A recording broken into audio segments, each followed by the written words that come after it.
All right. To January 6th, to Americas. On this anniversary, we find ourselves reflecting on the stark contrast between 2021 and 2025. In 2021, a single chaotic day at the Capitol was branded as an insurrection, igniting a relentless media frenzy and leading to unprecedented crackdowns on political dissent. Fast forward to today, 2025, and we're witnessing a vastly different set of events unfolding. A tale of selective outrage, political convenience, and double standards in how unrest is portrayed depending on who's behind it.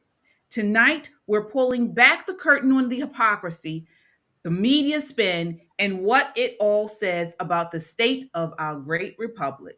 Let's go.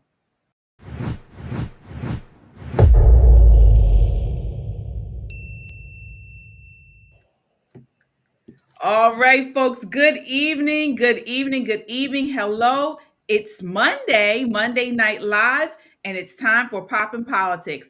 I'm KJ. Let me introduce you to my co host. All right, back with us tonight is National Director of the Black Conservative Federation, Nicole Bennett. We also have Yana and Shelly E. Also joining us, as we always do on Monday nights, is Tyrone Keys of Soldiers of Finance right here on YouTube. How are you all doing tonight? Doing good. Doing well. Good, Enjoying good. the Happy New snow. Year. Say again? Enjoying the snow and snow days. Right. It's a snowy day here on the East Coast here in Maryland. And I think we have a weather event all up and down the East Coast. So we got frigid temperatures and snow, lots of snow today. All right. So we're going to get into that and more. Before we dive in, do me a favor, folks, tap that thumbs up and subscribe right now. We are on YouTube and Rumble. You can listen to us on Spotify under the name Pop and Politics. We love our chat. We shout out all of our super chats throughout the night, and it's the best way to get your voice heard in the conversation and to show your love for conservative content. This is not just a podcast. This is a movement of God fearing, truth seeking, America loving people that value freedom. Stand with us and subscribe. That way you can amplify this rallying call for freedom. All right, as I said earlier, let's set it off. Folks, as I mentioned, we are independent media, and it's really important these days to support independent media. It's thanks to patriots like you who love America and stand for truth that are making a real difference. We're turning off the propaganda and we're holding account to mainstream media. And so this is why we can't stop here. It's time to take action, not only by switching off this mainstream media, the propaganda, but also taking action with our dollars. Vote with our dollars, support Made in America, and back companies that honor our families, faith, and country. We found an exciting way to do this, to make this switch. So you can check us out and learn more on www.popandswitch.com. Click Yes, I want to make the switch. It's that easy. It's time to walk away from corporations like BlackRock and Vanguard that undermine our principles. Let's invest in America. Let's support businesses that share our love for this country. You don't have to take it on all at once or do it right away, but you can start here. Join us in making this one small yet powerful step. Visit www.popandswitch.com, click the link, and schedule a call with our team to learn how you can make the switch. Together, we can create real change. All right. I see we have a super chatter here already. Kung Fu CJ says, hello, ladies and shipmate. All right. Happy New Year, Kung Fu CJ. Thank you so much. So, as I mentioned at the top of the show, we want to get into January 6th. Today marks the anniversary of January 6th, 2021. And how have things changed in politics and media? I want to start with you, Shelley. Well, that's a pretty broad question, but things in politics and media, I think it's gotten worse in some ways. Mhm. We're still battling with the media to just give us the facts and the truth and stop trying to tell us what our opinion or thoughts should be. So I think we're still having that battle. And I also think the media, like they have done since 2021, they are going to ride January the 6th and make it more than it is or was. Even with conservative people on the right saying that it should not have happened to that degree. Okay. Yeah. Yeah. Nicole, I want to get your thoughts, and I'm actually specifically talking about in reference to January 6th. Have we Mhm. seen things change in politics and media, and if so, how? We haven't. I mean, the rhetoric is still kind of divisive, if I'm being very polite. At this point, I think there are some people in the media who are lost their damn minds. Let's just call it what it is.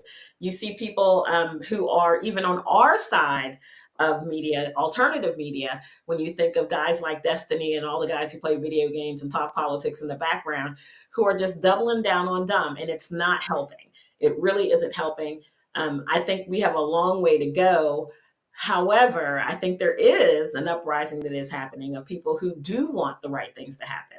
So, a small baby step in the right direction, but there's a lot that we need to do to get things going right. Yeah. Yeah. Um, Tyrone, have the efforts to address this political division post January 6th, 2021 succeeded or failed, in your opinion? Well, in a way, they've succeeded because they have ushered in a new term for Donald Trump, a resounding uh, yes, I want change vote, rang out across the nation. And I also want to add that, it's time for us to start changing the messaging on this. First of all, this Mhm. country was born from insurrection. And we have had uprisings against the governing establishment in the form of the civil rights movement, suffrage movement. We've seen it around the world, as a matter of fact. So the Democrats' thrust to make the word insurrection a four-letter term, we need to start pushing back on that. Okay. Yeah, Yana, what are your thoughts on this anniversary of January 6th and how conservatives have emphasized in framing their interpretation of both January 6th dates? Like, where do you see who's winning this media or this type of interpretation of it? Who's winning this one as far as conservatives versus the left? I think the left is losing slowly.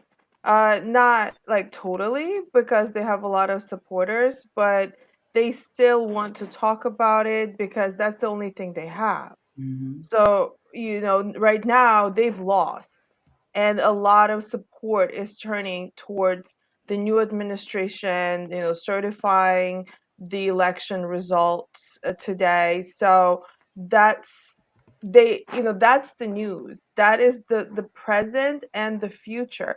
And they're looking to the past. They're looking to 2021 and they're still trying to say that it was like this horrible thing that happened. So we still have work to do. We need to clear the names of the people who are still in jail, and the hope is that they will be pardoned, they will be released, and that would be the real victory for us.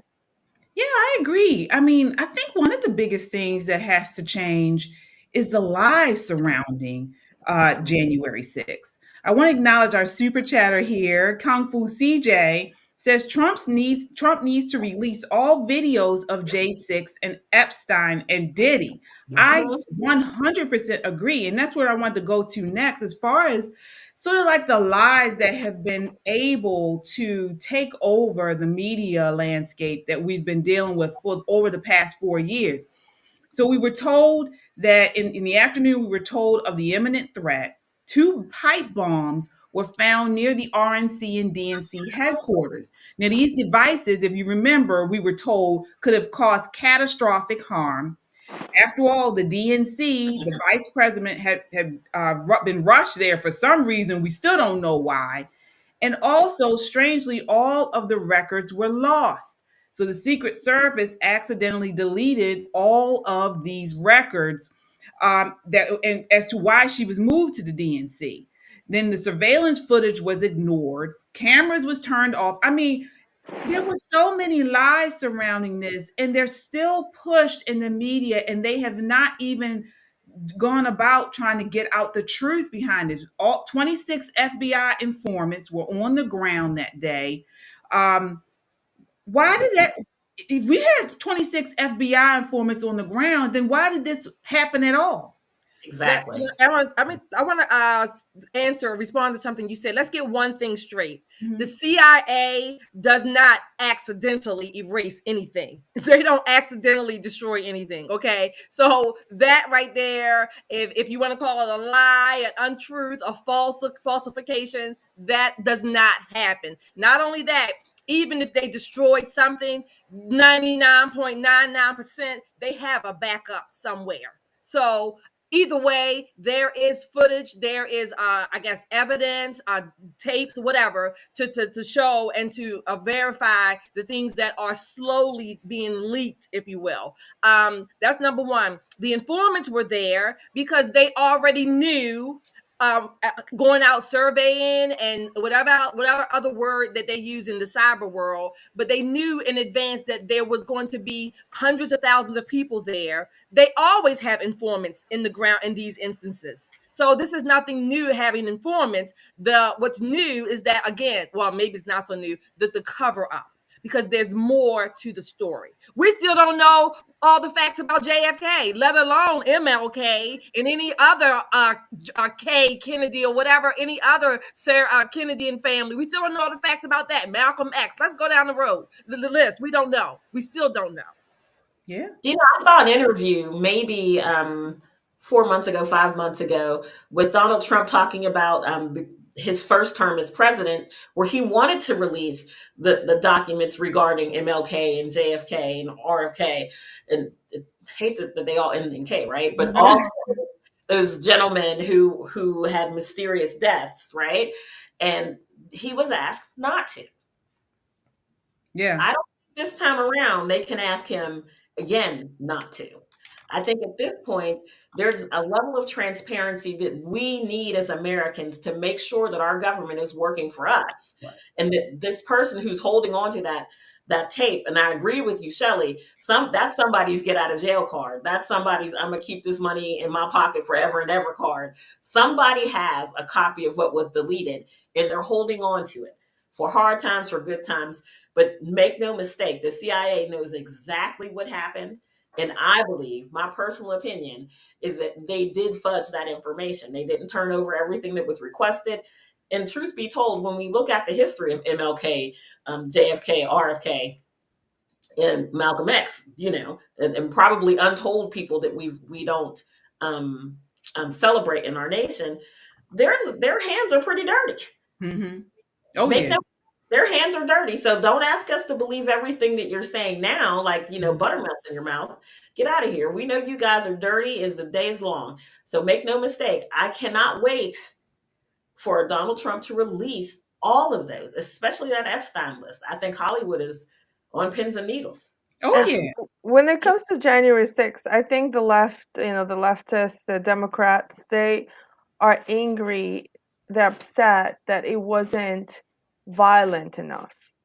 I think they were hoping for more violence. They were trying to orchestrate more violence, and all they got is, a couple broken windows, and nothing really substantial. And the only real violent death that happened was of one of the protesters. And let's talk about that, Yana. There was the death that you're talking about, ASHli Babbitt. She was a decorated Air Force veteran. She was shot and killed on live TV by a Capitol Police officer while attempting to climb through a broken window. Now, if she was doing, if she was breaking the law, she should have been, put in jail or something like that. But her death was ruled justified almost immediately. But now we learned that the officer involved violated multiple procedural rules. He wrong shielded from scrutiny. He was not held to account. He was actually held as a hero, but now he's under investigation for misconduct. So again, we don't see this being talked about in mainstream media. Soldiers of finance. Why? Well, one of the reasons is because we as citizens have allowed the development of classes. We have a law enforcement class, a political class, and a celebrity class, and they have been allowed to function beyond reproach. And so we need to push back against that. I can respect the fact that you served your country. That's great. But if we take someone like Dan Crenshaw, the congressman from Texas, you might have been a hell of a Navy SEAL, but you're a piss poor congressman. And we need to be able to bifurcate those things and compartmentalize and push back. Mhm. We do not have royalty of any sort in this country. We are citizens, not subjects. So shows like this and rhetoric and discussions like this uh, inform the zeitgeist that it is okay to question and push back against these establishment norms that have existed to pacify the American public for so long. Yeah, but what I'm talking about is you have this woman who now they're saying this guy acted incorrectly. It was misconduct on the police during a time when the police have been under so much scrutiny with Black Lives The, Matter and all this type of stuff, but she was just overlooked because she was a Trump supporter. the local police have been under that scrutiny, but Right. the federal law enforcement apparatus has not been. They have been hailed as heroes for all sorts of things. Go back to Ruby Ridge, Waco, do whatever the hell they want to do, and rarely face any scrutiny. So the fact that he is under review is a great first step. Yeah, I agree. I want to acknowledge our super chatters here. All right, let's see here. We have, all right, who do we have here? All right, we have Lightbearer 32 with the $5 super chat says FBI killed MLK, JFK was killed by the Secret Service, and Malcolm X was killed by the NOI by order of Elijah Muhammad. Wow. Okay. Well, Well, tell us how thank you you so feel. much. Lightbearer 32 with the $2 super chat says, "Hey babe, I'm watching. Uh-oh, who's babe tonight?" Nicole. All right. Kung Fu CJ says, "Shelly, right. I was stationed at Fort Meade. Thank you so much, Kung Fu, for your $2 super chat." All right. And Laura, me too. They have the information. Absolutely. Totally agree. And speaking of this information and how this January 6th is being perceived, leads us to Sunny Hostin. So the View's Sunny Hostin was out today. They're back from hiatus and she's ready to go. She's out today, January 6th, and she is comparing it to the Holocaust. Take a look. This is clip 5.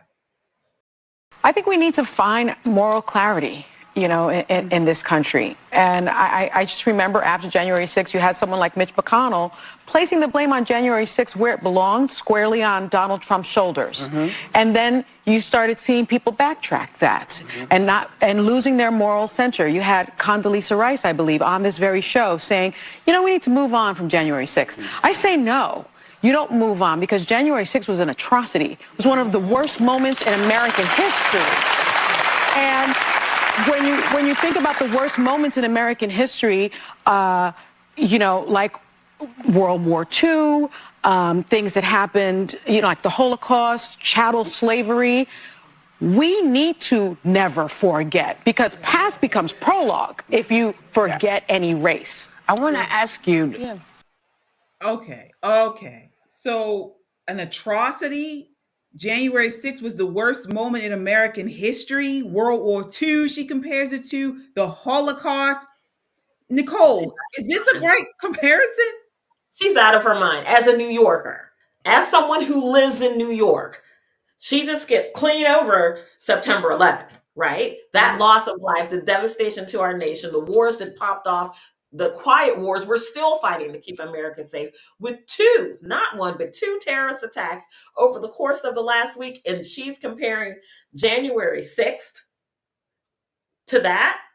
She's out of her damn mind. I mean, I get that, being vitrolic is what she does, and that's her like role on the show. But at some point, there needs to be a producer in her ear telling her, girl, roll that back. You're doing too much. You can be hyperbolic. That's what the show's about, right? They spout off all of these weirdo leftist ideas and people get really frothy at the mouth about it. But when you start to talk about atrocities here in our homeland, the nation where we all live, the nation that we love, you need to have your facts straight. Absolutely. She certainly does not. She certainly does not. Yeah, Shelley, the Holocaust represents by worldviews one of the most horrific genocides in human history. 6 million Jews murdered. And she is comparing January 6th to the Holocaust. Yeah. What is she talking about? Let me tell Sunny the moral clarity that I'm trying to find. I'm trying to find a moral way to call her an elitist snob bitch.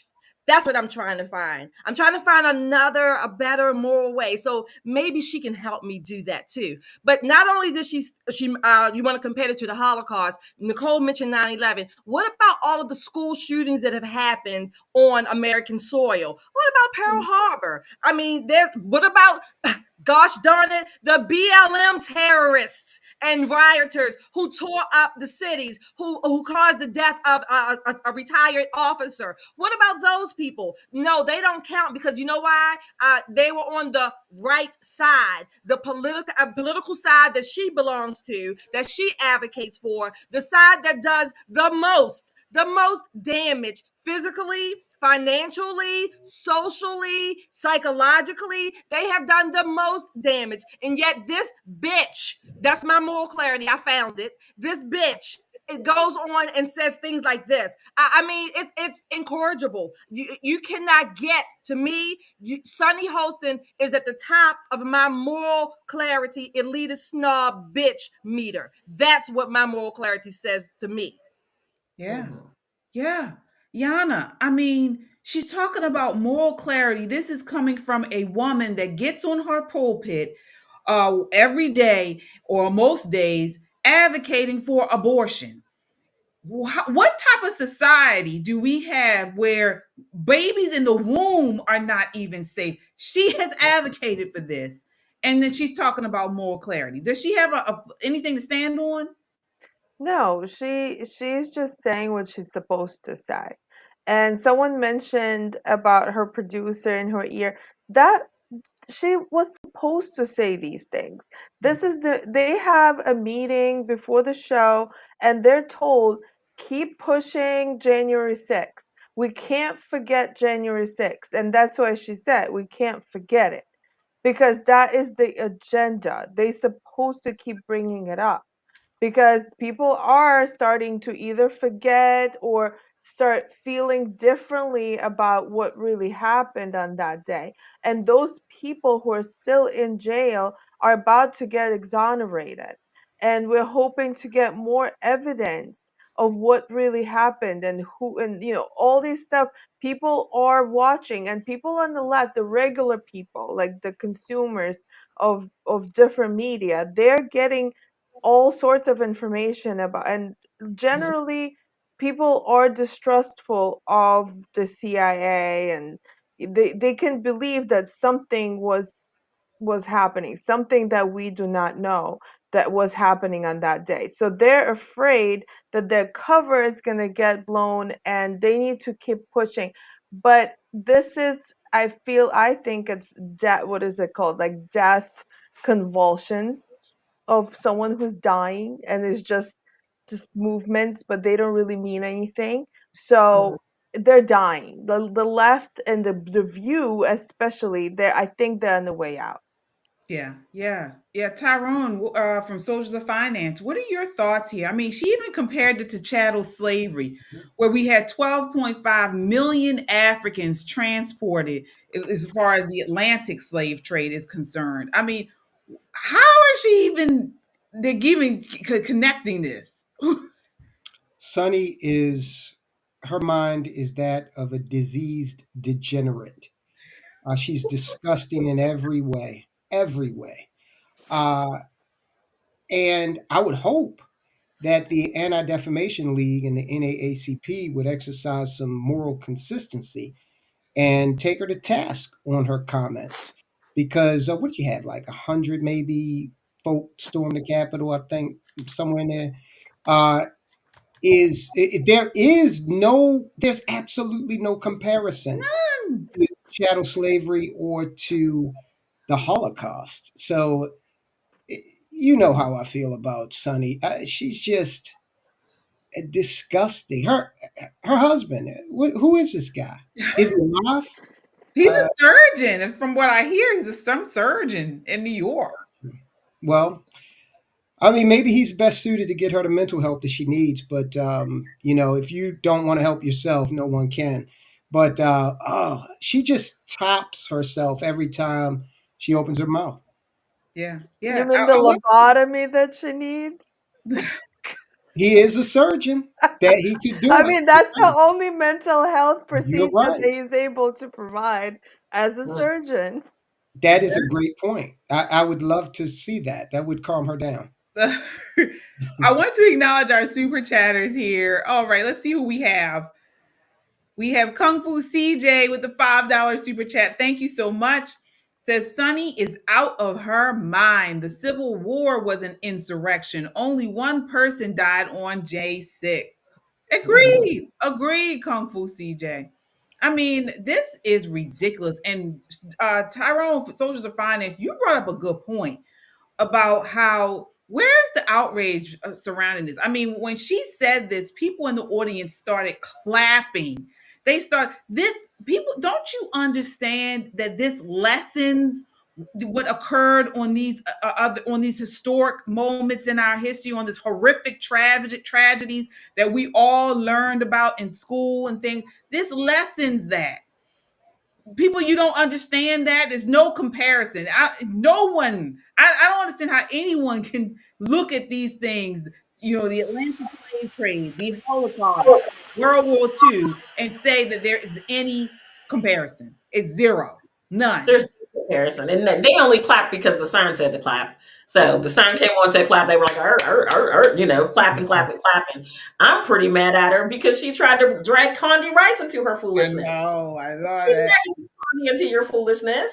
There's something to be said for her trying to make her point. And we all know where Sunny falls on the scale of truthful versus, emotionalism. She's very high on the emotional part, kind of light on the facts. But I think that's, an opinion show, and she's just voicing her opinion. The problem is that when you're so hyperbolic, you start to lose people. And I think it explains the ratings. It explains the failure of the network. They're losing people because there's not even a grain of truth anymore. Mm-hmm. They used to have a grain of the truth and kind of blow it out of proportion, but now they're swinging for the fences. And really and truly, what else do they have to hold on to? Right. They have nothing else to hold on to. This is their life-saving boat, this J6 stuff. And Nicole, she's actually light, not on facts, but on intellect. Okay, she's just not a smart person, because if you just think for a second about what happened in the Atlantic slave trade alone, let's not even talk about it going eastward, because then it gets even more horrific. There's a reason you don't find an indigenous Black population in the Arabias. That she would have stopped herself. But she's just an airhead. She, like so many of the people that are put forth as, these ministers of truth, she just doesn't have the intellectual capacity to really even think about what she's going to say. Yeah, absolutely. I want to acknowledge another super chatter here. Laura with the $2 super chat says, Sunny Hostin has lost her mind. Absolutely. All right. She ever had a mind. Yeah. That's what we're trying to say. She never had a mind. Yep. Candyman with the $10 super chat says, fan character dressed as a cheerleader jumping in the air. All right. Thank you so much, Candyman. All right. We have another one here. Laura, there is no comparison. I agree. Totally agree. Mm-hmm. Let's see here. We have Raymond Cadillac with the $5 super chat says Sunny is an idiot. She is Kamala's twin. We need to sick Candace Owens on her too, so she can do a history on her. Love you guys. I enjoy watching. Oh, thank you so much, Raymond. And speaking of Candace, before I tackle this Tijuana border jumper, congratulations is in store. She is pregnant with her fourth baby. She's having a boy. And I knew it. I knew it. Her nose is starting to look different and she was looking a The little face different. in a different shape. Yeah. Yeah. So I knew she was pregnant last month. Yep. So congratulations from the lady, well, from all of us at Pop and Politics. Sure. Definitely excited for you and your husband. Congratulations. All right, we have another one. Tijuana border jumper with the $5 super chat says late, but here to support. We love it, Tijuana. Thank you so much. King Deuce with the $20 super chat. Thank you. Says shout out to the panel. Keep it going. Absolutely, King Deuce. We appreciate you. Brown Eyes. Oh, with $50 super chat. Thank you so much. She says, Happy New Year. Keep up the good work. I wish I could attend the ball, but can't. Oh, have fun for me. Yes, you got to go. Nicole, can you share the people who may not know what she's referring to about the ball? Yes, the Black Conservative Federation, we lovingly call BCF, is having an inaugural ball. So every year we usually have a Black History Month gala. Last year we had it in South Carolina and we hosted President Trump. And you guys may have heard about that on the media because, they were saying that he said incendiary things. He was being Trump, right? So this year we're having it in Washington, D.C. To celebrate the election of Donald J. Trump. You can find tickets at www.bcfaction.com. That is our website. Just click on ball tickets. It is Sunday, January 19, and it is going to be a blast. Everybody who's anybody is going to be there. All 5 Black elected Republicans are going to be there. Lots and lots of other Congress people are going to be there. It is going to be amazing. The party itself is going to have, I think, 3 awards given. And I think Tim Scott is also speaking. There'll be a couple little surprises are going to be sprinkled in, but it's definitely going to be a night to remember. If you've never been to a BCF party, we work hard, but honey, them parties are legendary. We really, really let our hair down. So it's going to be a fantastic evening. And for people who are a part of the Freedom Seekers, you'll get to see some behind the scenes partying, some videos I plan to take of ASHli E having that half a glass of Prosecco. Yeah. What that looks like. Nice. So hopefully you can join us. And if you do buy your ticket, if you get a ticket to come, please put in there that Pop in Politics or Nicole Bennett sent you. So we'll be sure to be looking for you once we get there. Oh, awesome. That's a very good point too. Yeah, definitely do that. And again, we have the website where you can get your inaugural ball tickets with Black Conservative Federation. Definitely check it out there. bcfaction.com, www.bcfaction.com. And I would love to see some of you all there. We all would. We will put some faces to the names we see on here week after week, day after day. So hopefully we will see you all in attendance. All right. Ren Button with the $20 super chat says Babbitt was there peacefully, talking and joking with Capitol Police. She was trying to defend the speaker's chamber area from the man who broke the glass. The officer then shot her without any verbal warning. Yeah. It was a sad, sad thing. I mean, definitely. I do hope we can't stop talking about this, folks, too. Just like the left tries to push this out as an anniversary of the insurrection, we need to talk about it as the anniversary of getting out the truth. And there's so many lies that continue to penetrate the public about this day. So again, we do want to continue to push out the truth. Another lie that was pushed out was Trump authorized that he wanted this melee, he wanted this chaos, he was trying to overthrow the government. Of course, now we know that he authorized the deployment of the National Guard, citing concerns over potential unrest. and his concerns and his requests were ignored. They were rebuffed by Nancy Pelosi and the Capitol Police. We know this to be true now. So again, it just goes against the whole narrative that they have tried to push on President Trump, that he was trying to create some type of insurrection, and we know it to be false. So we will continue to push to get the truth out. That's why it's important to like, share, and subscribe to this broadcast. Hit the like button, because we are for truth. We know that the mainstream media is trying to cover up many of these things, and we are trying to get the truth out there. So it's podcasts like ours that you have to continue to support. We appreciate you all. Absolutely. All right, we are moving right along to other breaking news out today.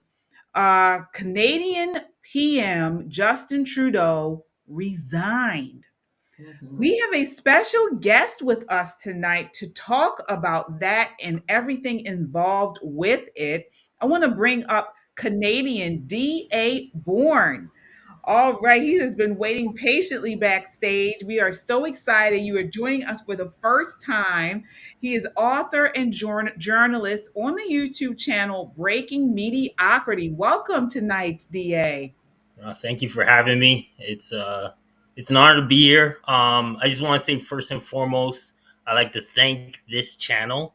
A few months ago, I was struggling with sharing my views on just how I feel about politics and certain things like that. And then it was your channel as well as some other channels that allowed me to follow my convictions and just speak my thoughts and speak how I really feel, my conservative views. And it allowed me to really go forth with Breaking Mediocrity. So you guys have I give you guys a lot of credit for allowing me to share my views and where I'm at today. So thank you.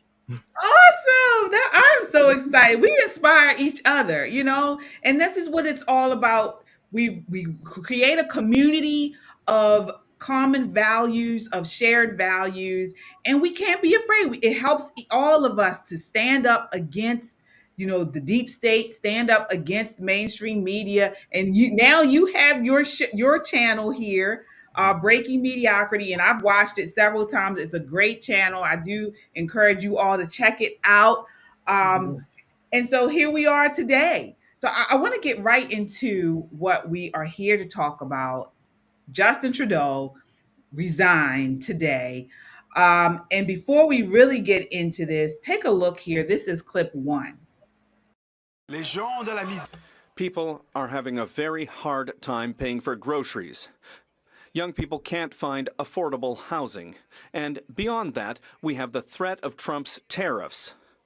And that's putting hundreds of thousands of jobs in Canada in danger. And instead of dealing with issues that are important for Canadians, the Prime Minister is dealing with fighting in his own party. It's clear that the Prime Minister cannot continue. Will he resign today, yes or no?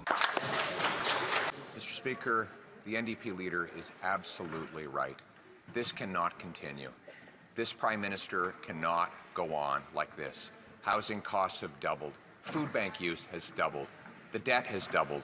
Gun crime has doubled. And now we face troubling tariff threats from a president who can see weakness coming from a mile away. The Prime Minister must leave this job, but there's only one person who can remove him, and that's the leader of the NDP. Will he put the country ahead of his pension? Wow. So he has resigned. Again, as we mentioned at the top of the show, his decision comes as polls show him trailing far behind the opposition Conservative Party in the upcoming election. Canada's parliament will be suspended until March 24th, while a new leader will be chosen.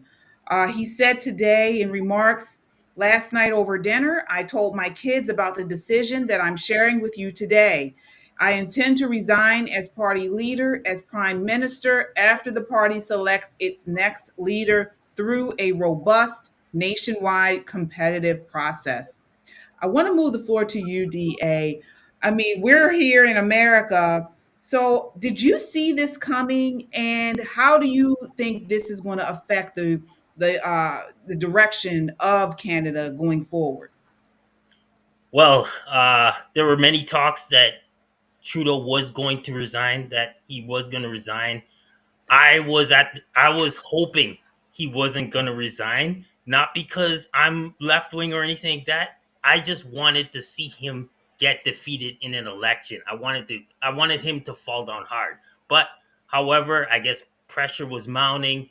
He resigned, and I'm actually a little surprised by it, because when you're a leader of a country, it you don't want to give up that power. So I believe he had some kind of incentive or something, because he's allowed to. They can't force him out. He had to make that decision on his own. So for him to resign, I just think there must have been a lot of stuff in the background where it's just like, okay, I need this and this and this in order for me to step down. But overall, there was a lot of cheering today. I mean, even my daughter at her school, she said, "Man, students were cheering, teachers were cheering." It's just one of those. It was like a big sigh of relief, but it's far from over. Okay. I want to open this up to the panel here. I want to start off with you, Shelley. What did you think about this resignation today? Well, I was tickled pink. Canadians are Americans, believe it or not. They are also Americans, our brothers and sisters to the north. I think Trudeau is a little damn bitch boy. I mean, bitch is just coming out of me tonight. Okay, everybody's a bitch, but I think he's a little bitch boy. I have been, I guess, upset with him, particularly since the scamdemic, when he blocked the truckers from making a living and blocked them, and accosted their finances, if you will. So he's a little pipsqueak bitch to me. I'm glad he's gone. It's not my country, but I do consider Canadians our brothers and sisters. That being said, I am glad. That's my comment. All In right. my never to be humble opinion. All right. Yeah, Yana, what are your thoughts on this resignation? Well, it's interesting. It seems like the whole world is kind of restructuring, because I've talked to people in Europe, and there's this shift against this neoliberalism that Trudeau represented. And so right now, liberalism is out of favor. And I don't know what happened exactly that pushed him out. I mean, he had no other choice, and he became so unpopular. So I'm pleased, and I'm looking forward to what's next for Canada. Yeah, yeah. What about you, soldiers of finance? With Trudeau's resignation, how do you think this is going to affect the economy, particularly within Canada? And then will we see any effects here in the U.S.? Well, actually, I think that it'll be good for the Canadian economy, because Polivar seems like he's a much more honest broker, wants to work with Donald Trump uh, Mhm. for the benefit of both countries. So I think moving the leftist, hard leftist Trudeau aside, and Mr. Bourne, you may be familiar with the rumors that some even think that this guy's Fidel Castro's love child. He certainly has the authoritarian streak. He certainly has that. Um, Now, there's also been talk of us, annexing Canada, becoming the 51st state. Canada's got like 40 million people, so they're 2 million more than California. I'm not quite sure they're conservative enough for us to bring all those electoral votes to another liberal colony. So I'm comfortable with them staying separate for now. Greenland, yes. Canada, we'll just keep you as our neighbor for now. Okay. That's actually, we had a super chat here from Gempy who was asking about that. Will Canada now submit as our 51st state? So that's a good response to that. Nicole, what are your thoughts there with this transition? How do you think Trump, if any, played? What role do you think he played in this? Listen, the rhetoric that Trump was fooling around with Trudeau down in Mar-a-Lago was the impetus for his finance person to quit. I mean, she had enough of him anyway, but that was the straw that broke her back. Because I think, in my opinion, I think his response to Trump trolling him about being the 51st state and him not even being able to win as governor of said state, his reaction to that was so very beta. It was so very soy boy. She couldn't take it. She was like, you know what? Done, finished. And then the housing minister left. It got to a point where his entire team was walking away from him. And when that happens, you really do have to take a look at your leadership style, even for someone who is self-absorbed as he is, because he is incredibly self-absorbed. There was a video going around of a young lady was asking him to kind of look at some legislation to help them raise more money for her charity. And she said something about mankind. He interrupted her speech and was like, not mankind, people kind. And she was like, oh, yeah, people kind. I mean, this is how, quote unquote, woke this guy is. Right. He has been absolutely horrific for Canadians. Everything costs more. Crime is up.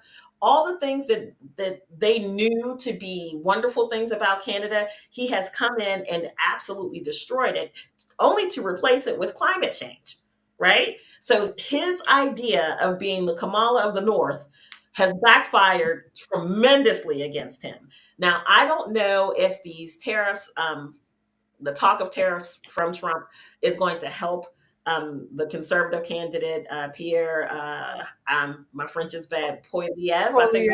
Poilievre. Yeah, I'm from Pennsylvania, sorry. But Pierre has an issue with Trump saber rattling against him. And him saying, I've got an issue with that, made me like him even more.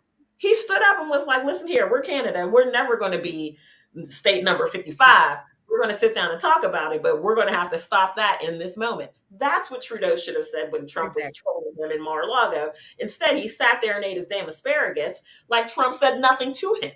Exactly. There's no way that he could survive in this new international climate being that much of a beta man. There's no way. Talk about that. That's my question for DA, just to let us know how it is in Canada, how it is on the ground, what is the sentiment of people.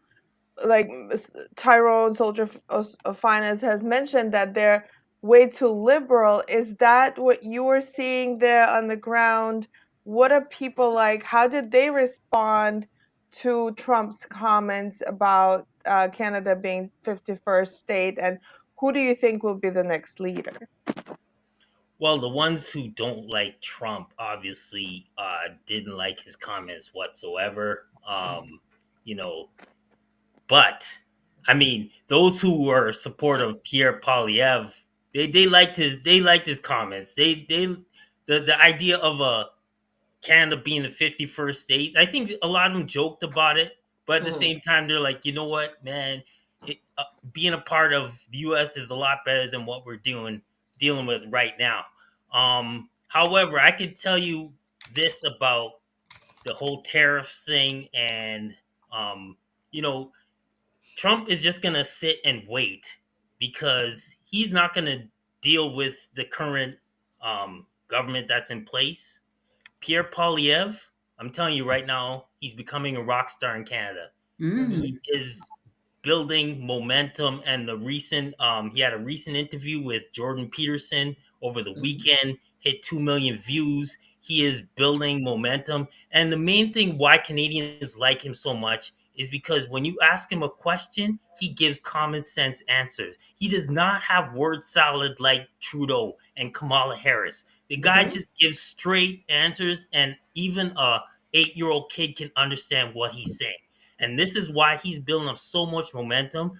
Pierre Poilievre is about Canada first, and you got to respect that and this is why I believe he needs to get elected as soon as possible.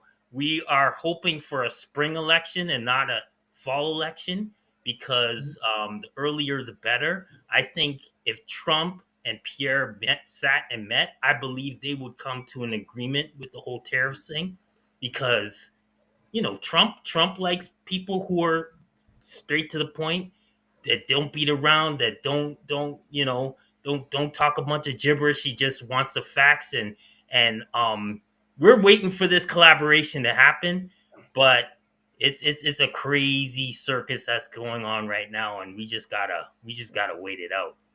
Yeah. Trump understands the deal. So Trump understands sitting across from the table and looking into the eyes of another person who wants to represent their best interest. He wants to do that for us and come into a consensus in the middle. Okay, Trump definitely understands that. And, I think that the Canadian legislature and leaders should definitely be all about Canada first. I don't think there's anything wrong with that at all. And, hey, Putin is Russia first. Okay, unapologetically so. And he should be. It's his country. So I think that a change is needed in Canada, and thank God it looks like it's come.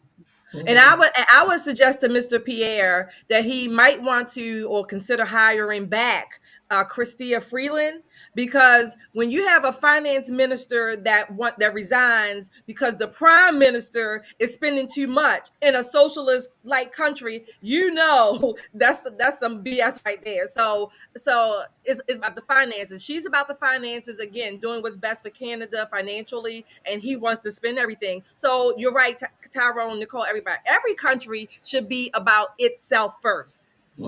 Yeah, I want to ask you, because I know on your channel, DA, you do talk a lot about culture.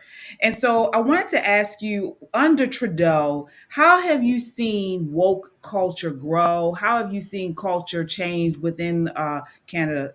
And And I tell you, woke culture really took off once during the 9 years that Trudeau took power. I mean, I've done street interviews at the universities. The Gen Zs, they're all woke culture. It's even the union and association I'm with, they're very left focused. Just like how in the U.S. where you got ABC, CBS, NBC, CNN, they're all left. In Canada as well, we have three of the biggest newspaper. They're all left wing focused. The networks, the network CTV, Global, CBC. CBC is actually funded by the government, so they all push out left wing agenda.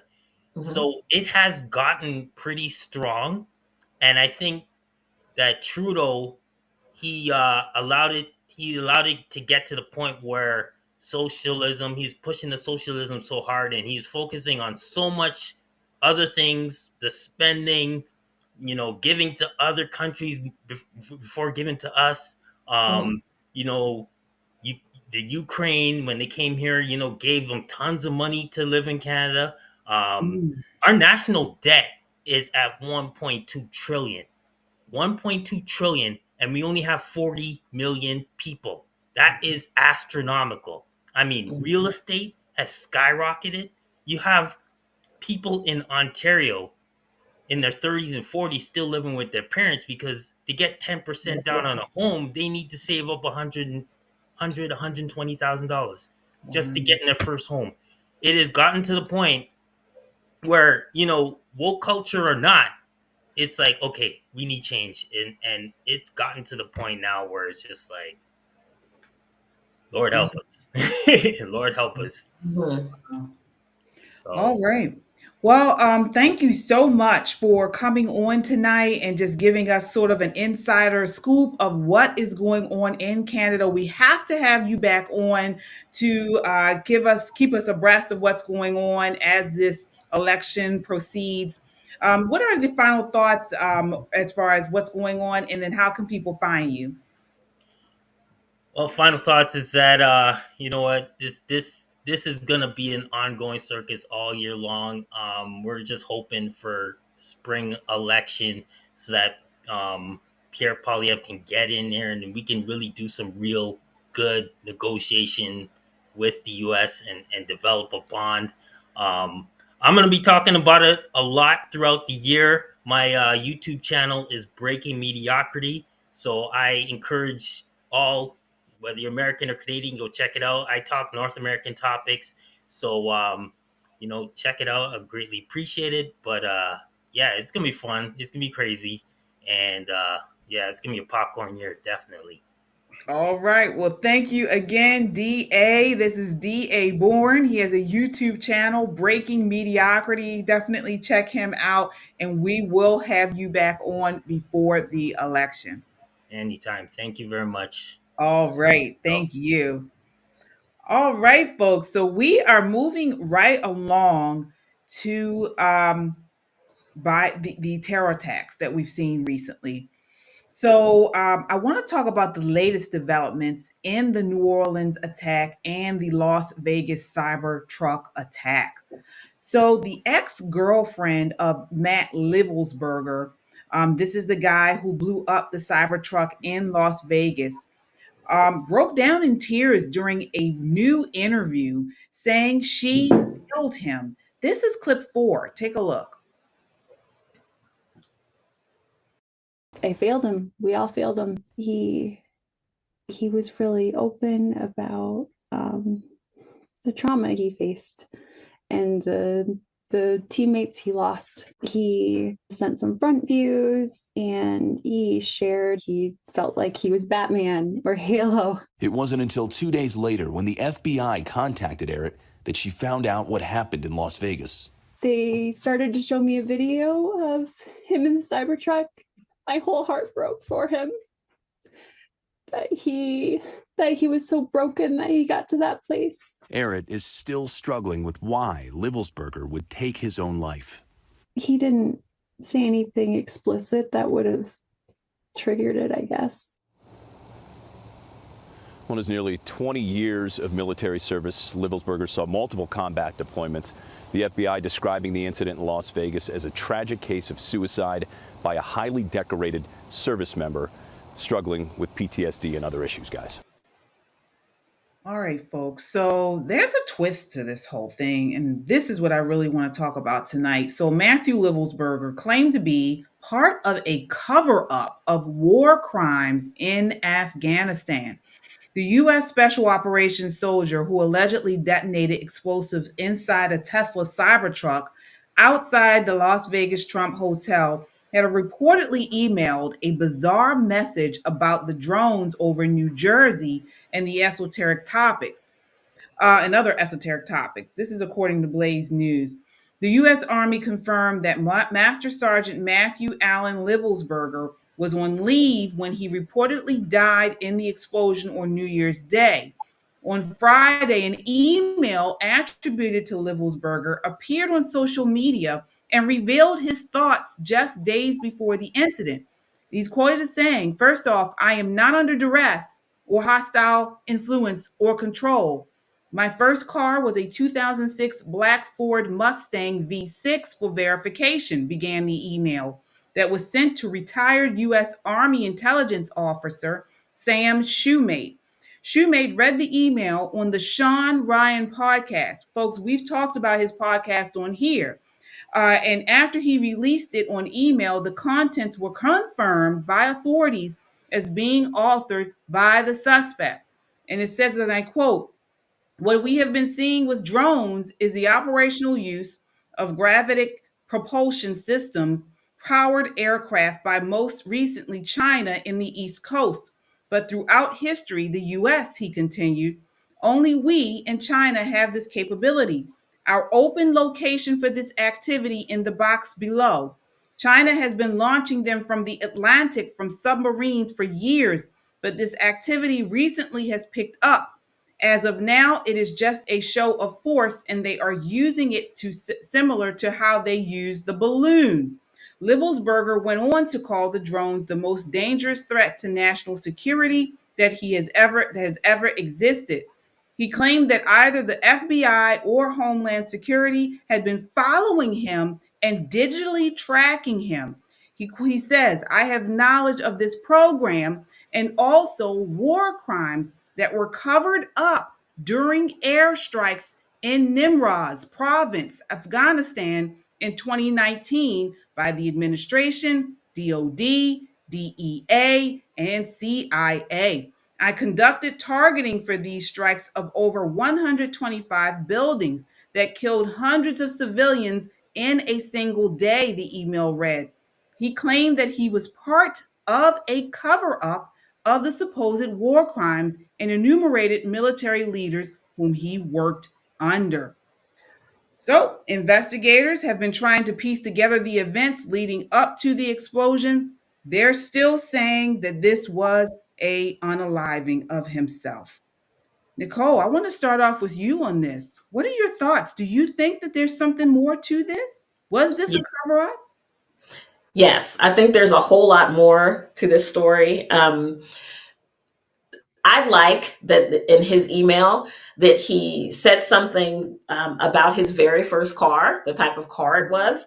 That gave us all a baseline, if you will, especially people who do mental health. When you're talking to someone who people say, oh, he's delusional, he's having, he's separated from reality. By remembering not only the make, model, and color of his first car, he's saying to us, no, I've got all of my mental faculties together. I'm just here to tell you the truth.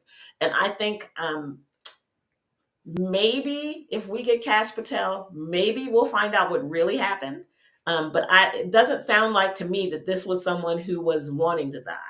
I think maybe perhaps there were some government entities who definitely did not want him saying what he was saying publicly. I feel so bad for this man's family and for his friends. It is just a hard task to carry that weight of knowing things that you can't share with anyone else. And I think a lot of that was probably the reason why he was bringing truth to light. Wow. Yeah, we have a super chat here from Gimpy with the $2 super chat. Says let me see here. This is such a damn psyop. He's saying here. I want to move to you, Tyrone. What are your thoughts on this? Are we talking conspiracy theories, or is there some there? Well, the truth of the matter is, this is one very interesting point that all three of these men, Jabbar, Livelsberger, and Ryan Wesley Routh, the guy who was laying in wait on the golf course for Donald Trump, all three of these men have a Fort Bragg, now they call it Fort Liberty, connection. Livelsberger and Jabbar stationed there during their military service, and Routh, who was not in the military, has visited several times. Now, there is a Newsweek fact check article that says, did Ryan Wesley Routh visit Fort Bragg over 100 times? And I don't know of anyone who has alleged that he visited over 100 times, but they use that to say no. And I guess the casual observer will just run with that and substitute over 100 times for any time at all. The man spent 29 nights at Fort Bragg, and he's not in the military. So that's a very interesting commonality between the three of these men. And I think it leaves a lot of credibility to the fact that, yes, MK Ultra is real, okay, as uncovered in the Church Committee congressional hearings. Okay, it's not conspiracy. It is a fact. Mm-hmm. You can go look at CIA declassified documents, and they detail all of it. And I think these men were under some sort of influence other than their own that caused them to do things they otherwise might not do. Wow. Shelley, I mean, what are your thoughts on this? Is this a cover-up of massive proportions? Oh, we can't hear you, Shelley. Sorry, I'm not going to rule that out. I'm not going to rule that possibility out. I think Tyrone and I were talking the other day, and these connections, I think there are too many coincidences for this to be coincidental. Right? It's too many. Not only the guy, Ralph, I think it is his last name, and this guy, this other Livelsberger, not only all of these Fort Bragg connections, I'm still going to call it Fort Bragg, not all of these Fort Bragg connections, but both of them in particular went after, quote unquote, Trump. You know, Livelsberger, his symbology was the Trump Tower. Of course, the other guy with the golf course, but Trump related. I don't know if our listeners remember, but we have talked about this even last year before the election. On our show, we said that they were going to continue to do whatever they could do to stop Donald Trump. I think this may be a part of it. And what this reminds me of, again, all these coincidences, that the military, like other paramilitary organizations, is the right kind of organization that can convert people to do these kinds of acts. And again, I know this is fiction, but what comes to my mind, I always think of pop culture, The Bourne Identity, that movie. I mean, the only, in a sense, only the government writ large, or specifically the military, which is a government apparatus, has the wherewithal to do these things, particularly undercover, and make it look so coincidental that you can overlook the obvious. Absolutely. Great. Yana, I know you have been talking about this type of stuff for a long time, conspiracy theories, things like this. Do you believe that this is something that he may be telling the truth with this email and with him reaching out to the Sean Ryan show? Yeah, I think there's a lot we do not know. It just seems to me, I'm just trying to process all this, but I can't even process it because I feel like we're not given the information, what really happened. And so I don't believe, just from what I'm seeing, the Livelsberger, I don't see him being wanting to die. Like, I just, Mhm. from what I'm gathering, like, yes, he was suffering from PTSD, but at the same time, he wanted to let people know what he knows.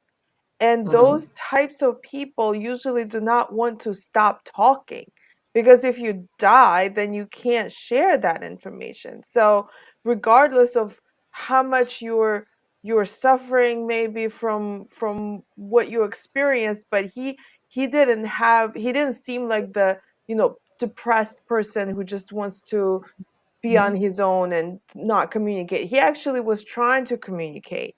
And his last messages to his people that he knew just didn't seem like that he was about to die. So it's really, really strange. And I think there's a lot that we do not know, and there's something really sinister behind it. And the not Las Vegas, the New Orleans attack is very, very strange too. I feel like I don't know if see it's almost like they're preparing us for Mhm. something bigger. So like these little things are happening, and then, oh, it's ISIS, it's the Muslims, and which I'm not saying that there isn't a threat from radical Islamists in the world, but it almost seems too convenient Mhm. to bring up these little incidences, and then when something big happens, for example, like 9/11, all of a sudden we, immediately we learned about Al Qaeda back then, even though we didn't know much about it before. So it almost seems like I'm afraid to think what might be in What's the works. coming? Yeah. Yeah, very good point. And one point that you made that I had not thought of was the fact that him, they're saying he unalived himself, yet he reached out to multiple YouTubers within the military complex. It was not just this general shoemate. He also reached out to Sean Ryan directly. He reached out to Joe Rogan. He reached out to many people within the content creation community that don't align themselves with one party or the other, but are all known for to be truth seekers. He reached out, so something is awry here. Certainly something is awry. I want to acknowledge our super chatters here and see what you guys are thinking about this. All right, let's see here. We have Kung Fu CJ with the $5 super chat. Says he was a patsy. Ford Lightning was in front of the Cybertruck at Trump Hotel. All right. Thank you so much. Yeah, I Well, tend to agree. can I? Uh, Oh, I'm sorry. We got another chat. I'm sorry. Yep, LAPD SWAT with the $5 super chat.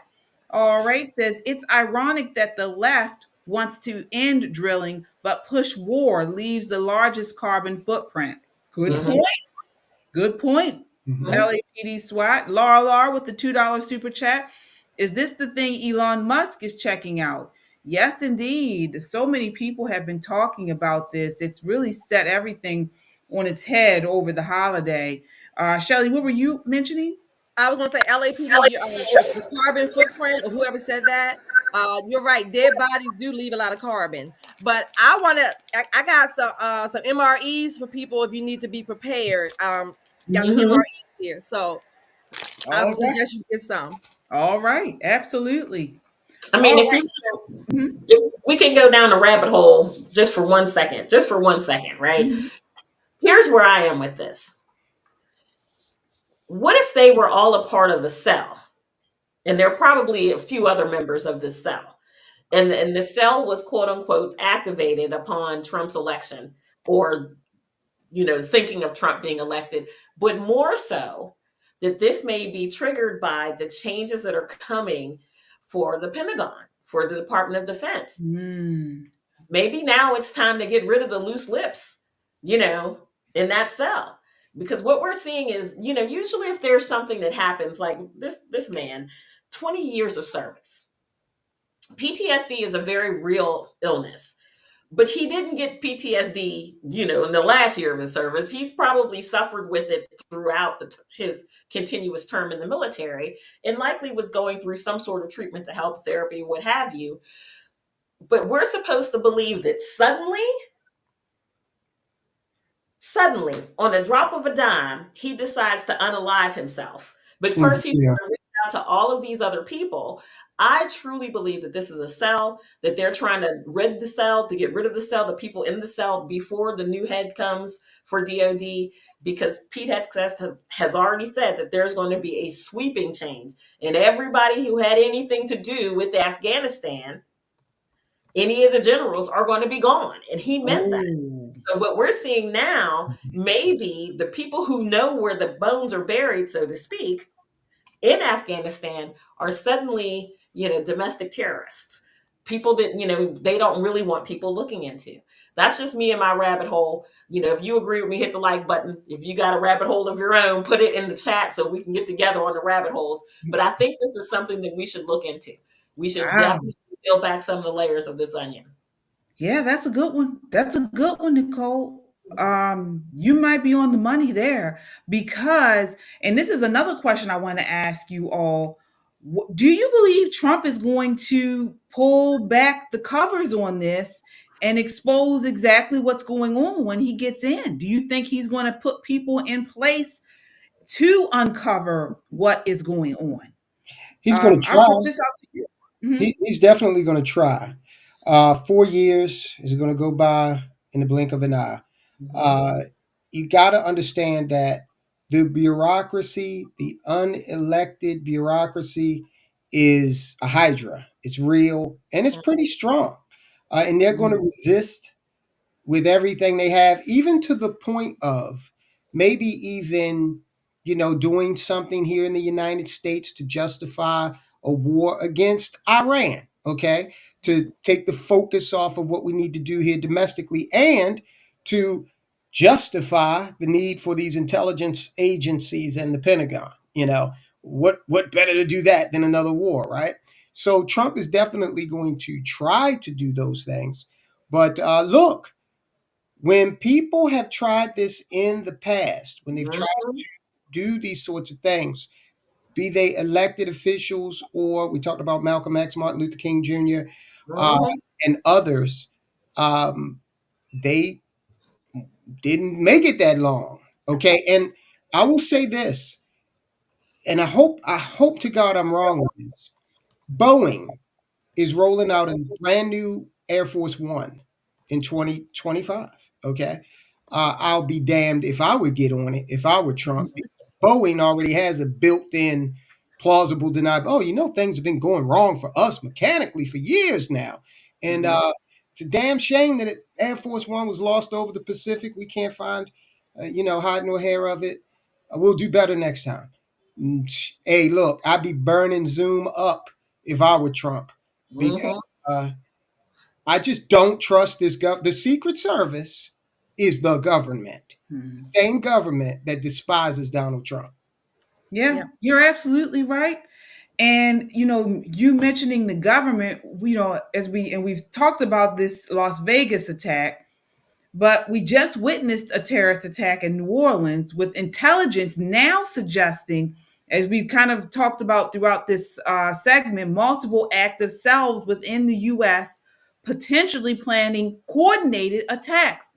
Meanwhile, the Biden administration's FBI continues to label white supremacy as the most persistent and lethal threat.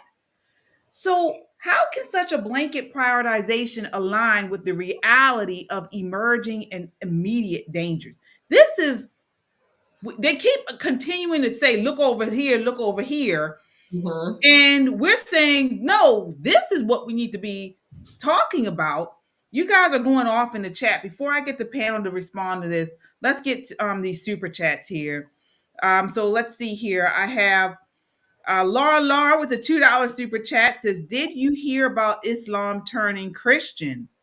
Oh, no, I didn't hear. I mean, I've heard different people who practice Islam, change to Hey, Oh, yeah, Reiko Wright with the $10 super chat says, Happy New Year, everyone. I don't know what's going on, but I look at everything with a side eye when it comes to crazy things like this.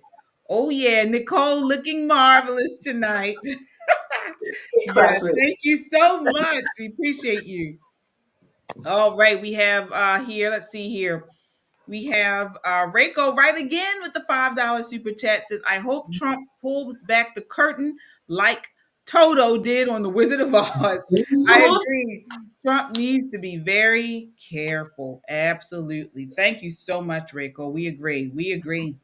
I certainly agree. Yeah. But let's talk about this whole thing, what they're doing with this. They remember how they were trying to push white supremacy, going after parents. Shelley, what are your thoughts on how they kind of this switcheroo that they did, and now we're in danger? Yeah, terrorist cells have been in America for a number of decades, not just a few years. I think now with the Biden administration, they have been a little more, if not more so, active, and they have what I'm going to say the mandate to just do whatever they want because they have counterparts, unelected bureaucrats who are also co-signing and sponsoring them. That's my never to be humble opinion, okay?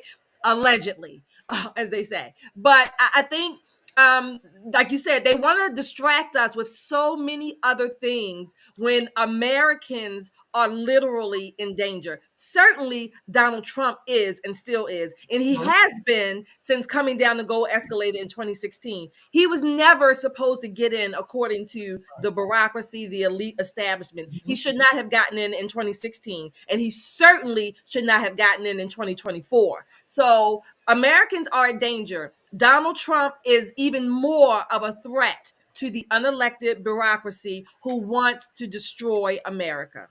Yeah, I agree. Yeah, Yana, so the Federalist, Beth Brelge, talks about all of this in the latest piece for the Federalist. She says, how does a jihadist flying an ISIS flag on his pickup truck go undetected in the United States long enough to plow into pedestrians, killing at least 15 and injuring many more? The FBI says Jabbar, 42, a U.S. citizen from Texas, is responsible, and he did not act alone. Law enforcement is still looking for others who may be involved. So how does this happen? How does something like this happen? Is this code for the kind of people who went to the U.S. Capitol on January 6th? And when I say that, I mean, she talks about in the article how the DHS left U.S. borders wide open for any criminal or harmful ideology to enter. The DOJ made domestic violent extremism a national priority.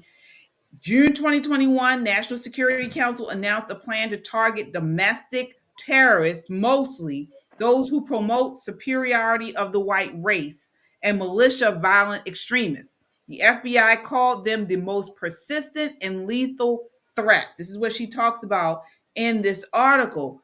So, again, we've taken our eye off the ball on the real threats and switched it to this domestic stuff. What do you think is going on here? Honestly, I don't think we even know where the real threat is. Mhm. I think whoever is behind this, and I'm talking about, unfortunately, it could be someone within our country and our people in charge of things. They can pick and choose who is the next threat. And when it came to the white supremacy threat that they were pushing back in like 2016, 17, I think it was really big. It was kind of like to have this fight against gun owners, and they wanted to say that people who own guns, they're terrorists and white supremacists, some kind of they have a cult of some sort, and that was why they were really pushing. They wanted to curb people's rights on gun ownership. That's what it felt like to me. Now with this situation, with this terrorist or supposed terrorist attack in New Orleans, it's really, really bizarre. I don't see. I almost feel like there was some sort of I know it's not entrapment, because at this point he actually committed a crime, but there have been situations where the FBI would um arrest someone and say, look, we prevented a terrorist attack. But what really was happening is that someone who posed as an ISIS person talked to the person who was maybe becoming radicalized in some ways, and said, look, we have means and we can help you with this attack. And then before that person actually committed the attack, he gets arrested. And so there are many cases like this in America. And really, so it's kind of like the terrorists have been groomed by the government itself, which is crazy. And instead of actually catching real terrorists who are crossing the border and are supported by foreign powers, they're literally radicalizing people in America. And this person, that's the sense I'm getting, that he got radicalized by someone from within. I don't see that he was radicalized by actual Arabs, somewhere in the Middle East. I don't even think this guy spoke Arabic or understands Arabic, or he's not an Arab. He has an Arabic name, but he was born here. I don't know about even his family. I think is probably, I mean, I don't know, haven't researched much into it, but from what I'm gathering, I don't believe that he was radicalized by someone from outside of this country. Yeah. Nicole, what are your thoughts on the radicalization of the Jabari man? That is a good point that now, I mean, I don't think it's new that people are becoming radicalized here domestically, but it just does seem odd, is it not? The way this unraveled. Yeah, I don't think that he was radicalized by any persons outside of the United States government. And again, I'm still in my rabbit hole here, folks. I really and truly believe that there are probably going to be maybe 3 or 4 other incidents that are going to happen that are going to seem odd. I have been to New Orleans. I've partied on Bourbon Street more times than I care to share, because I went to school in Louisiana. So it's hard to bring a vehicle of any sort, smart car, scooter, and if New Orleans is having anything larger than a regular parade, most of their crowd control is on horseback. And I'm not talking about the little ponies you see trotting around here in Maryland. These are full-fledged, very large horses, and they conduct most of their business with a stick from on top of that thing. And you're acting a fool, they whack you on the head and say, keep it pushing. So for this guy to have an ISIS flag on the back of a pickup truck and drive it into 15 or maybe more people on Bourbon Street, that tells me that there were so many gates that were open that he was allowed to proceed that far. So there's something else afoot. I agree that this all comes back to Donald Trump not being who he is now, who they never wanted him in power. But since he's here and they can't quite seem to get rid of him, they tried it and they're still saying, white supremacy is the greatest threat to our nation. And that's because for a long time, they thought that white supremacy was his base. So during this current election, what we've shown them definitively is no, a little bit of everybody likes Trump, right? So what do we do now? What is the plan now? He can only be here for 4 more years. The problem that they're going to have is young J.D. Vance, who can do 8 years of president and still go on to live a happy life, who has not had any outside influences pushing down on him yet. So there are a lot of things that are going on. I'm sure the people around Trump are keeping their eye on the prize as far as protecting him, protecting his family, that kind of thing. But these changes that we're going to have in some of these, security agencies are going to be right on time. I'm a big fan of Dan Bongino for Secret Service. I'm a big fan of Kash Patel for FBI. Weeding these people out who've been in these positions for a career long time is going to be difficult. And it's going to take people who are willing to stand up and say what it is. And I think these are 2 men who can do that. But there's something definitely afoot, definitely going on. Yeah, it's also, I don't know, it could be this kind of push to destabilize the country right now and to break the unity that Trump's victory has brought, because this whole idea, we talked about how so many people, so many diverse people have voted for Trump, including majority of the Muslim community in some of the big Muslim areas in America, and a big percentage of Black people. And so now all these little things are happening that again will make a regular person start questioning, okay, who is supporting what, who is on which side, and making people be afraid. So instead of being united and hopeful. Well, think about this also. We got the 3 tropes from the past 50 to 60 years. Okay, so racism.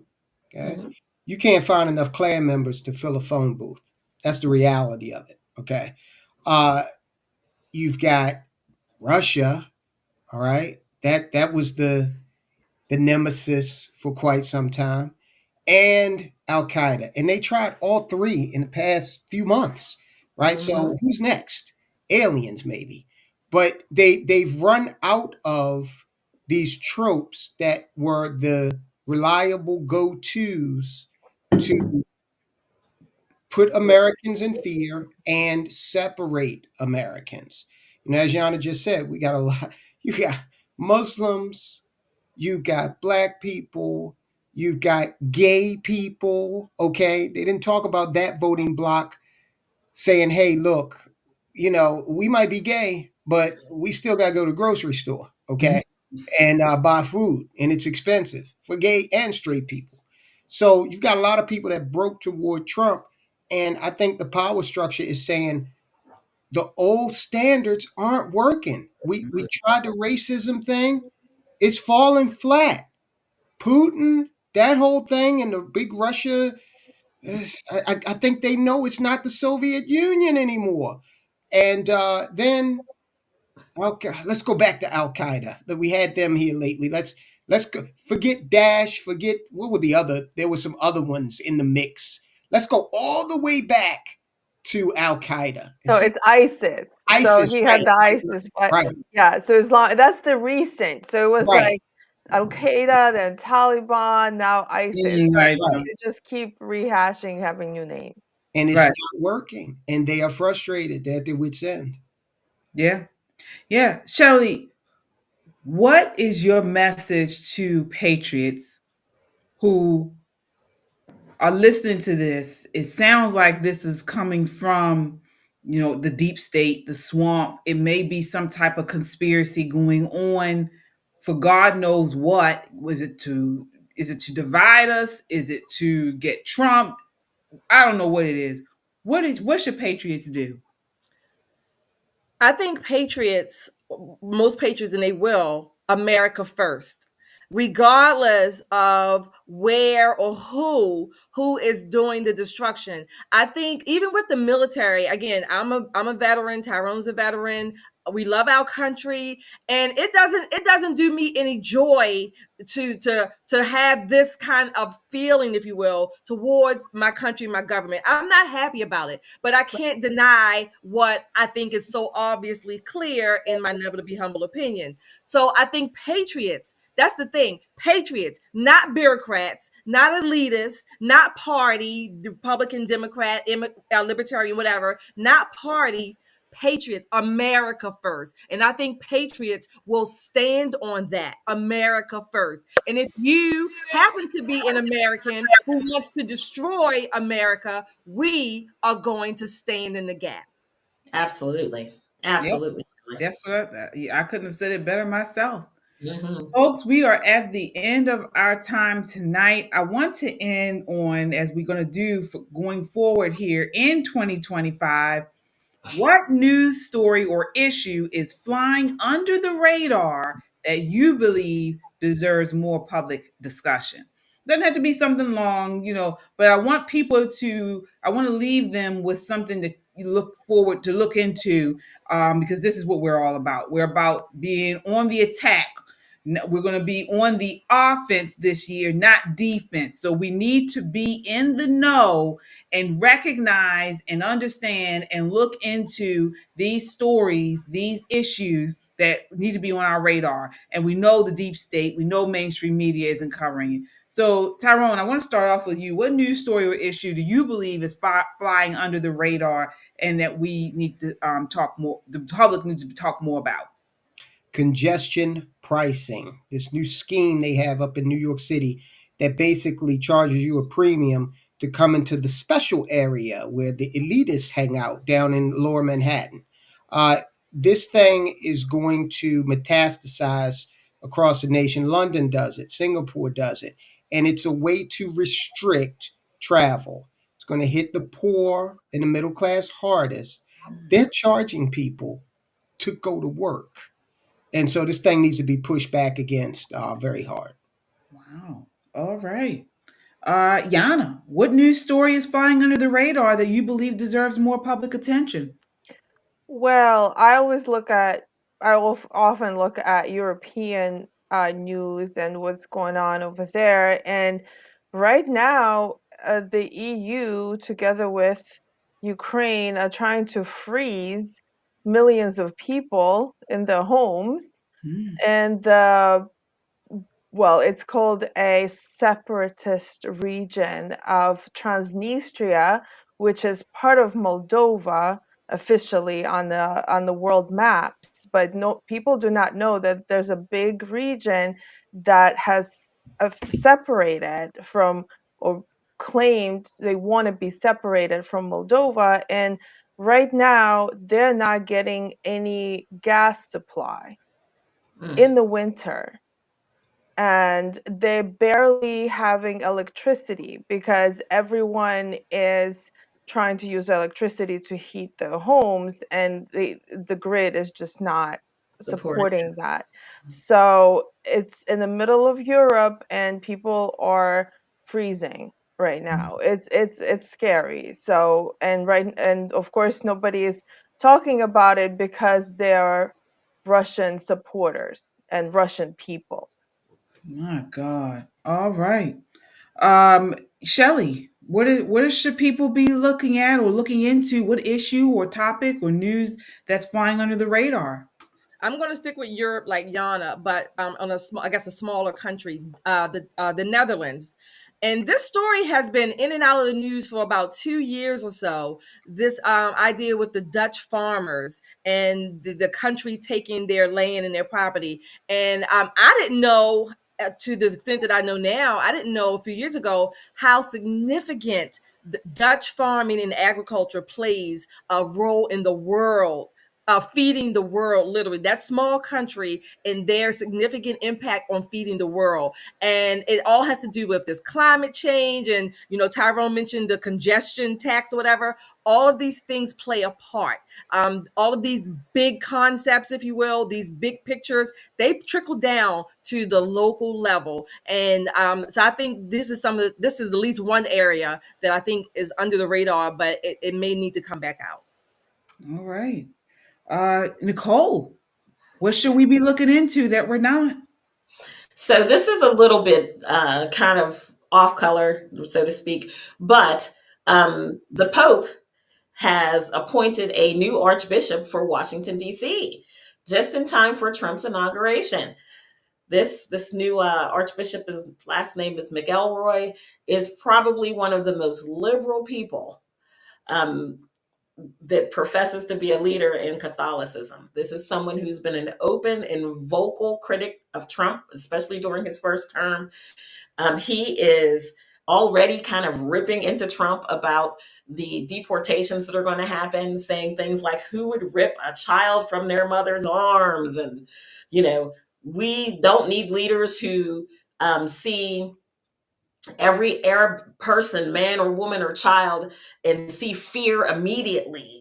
We don't want somebody to be in charge of us or in charge of the nation who is a xenophobe. So he's bringing in this man to be the Archbishop in Washington, D.C., in order to continue to spread liberal wokeism to the masses. And I think they've not learned the lesson. They are not giving up.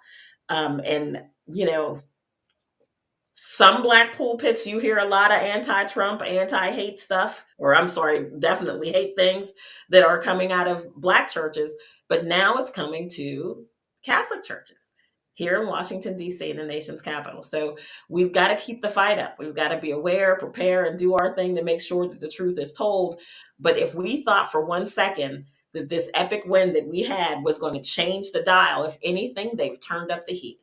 When they mixing God and their foolishness together, it is going to be harder to fight them off. All right. Well, my story is the drones, and not what we think. We know that it's been in the news, these drones that have been seen all across the countries, particularly in New Jersey, Pennsylvania, New York. But we still don't know what they're there for. But one thing that's been flying under the radar is aerosol vaccines. So the government is apparently involved in some secret plan to deploy aerosolized vaccines using these drones. So Vigilant Fox has been reporting on it. I think this is something we need to keep in the front of our minds. The idea that sooner probably than later, they're calling it Operation Sea Spray. It is something that they can do without our consent. Release some type of virus vaccine into the airwaves via drones, via a new spray technology. And it's created through gain of function research and other experiments where they would spread this vaccine that acts like a virus. So I think we just need to continue to research and look into if in fact this is something that can be utilized, and how can we protect ourselves, our families, our young ones, loved ones from it. All right, folks. So we gave you a mouthful, or an earful, I should say, to look into. That's what we do here, Poppin' Politics. We will be back on Wednesday night, 8 p.m. live in the studio. We will be here live in the studio on Wednesday night to give you all of this and more, all of the trending news and pop culture. Please like, share, and subscribe. If you haven't done so already, hit that like button. We got to get the truth out, and this is the best way to do it. It increases our reach here on YouTube. As many likes as we can, we try to get that. So please hit the like button. Also, check out our other shows right here on Metro Conservative Media. Again, this is Poppin' Politics. We have Just the Guys show that's going to be on Thursday nights. We also have the All American Talk Show. You guys saw Phil Bell was on with me over the holiday. He's a great patriot. Check him out. He and Nicolay Ambrose are on the All American Talk Show.